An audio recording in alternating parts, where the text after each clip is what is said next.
Alors, si j'ai dit que les astrologues étaient pollués par les astronomes, par ceux qui relèvent les positions planétaires, et qui considèrent que les positions planétaires, le travail qu'ils ont fait de relever des positions planétaires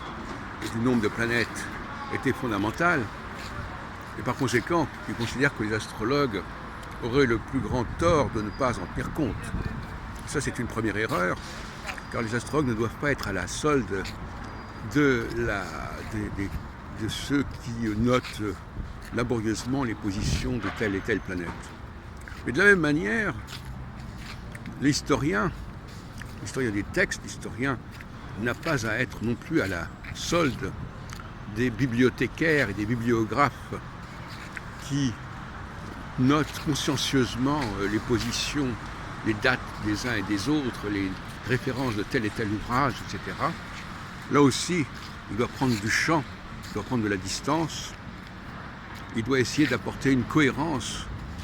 une rigueur intellectuelle au niveau de la vraisemblance.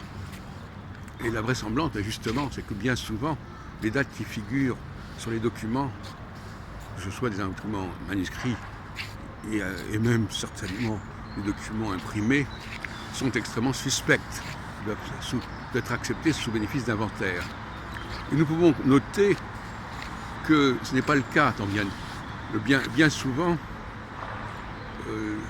les historiens se croient obligés d'intégrer la totalité des informations qu'on leur fournit, tout comme les astrologues se croient obligés d'intégrer la totalité des informations qu'on leur fournit, sans esprit critique, sans discernement.